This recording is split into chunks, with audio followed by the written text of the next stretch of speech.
Foreman! Halika nga rito, tingnan mo itong ano bang klaseng foreman namin para malaman na to kung ano bang nararapat dito. Magkano ba kontrata mo nito? Tayo, nagkakaalaman tayo, nililihim mo kung magkano kontrata mo nito para alam namin. Ari-ari ni foreman.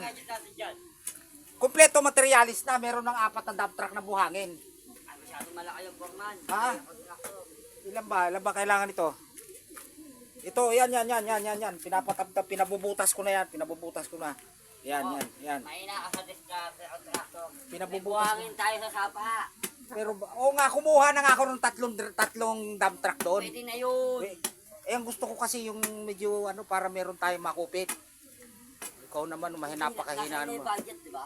Nasa akin ang budget. Huwag mo lang ibili yun.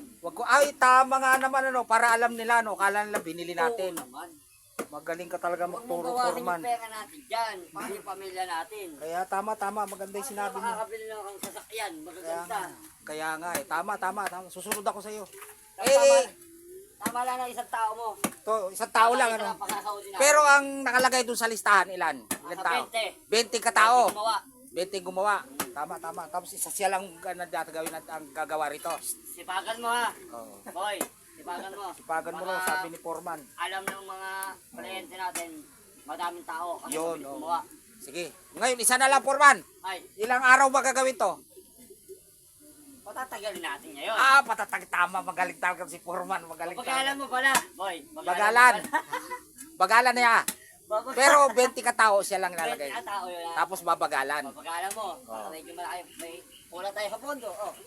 Hanggang ngayon, gumagawa pa ho. Wala pa ho namin ng budget. Ang galing mo talaga, Foreman. Kaya Sige. mga diskarte dyan. Salamat, Foreman, ha.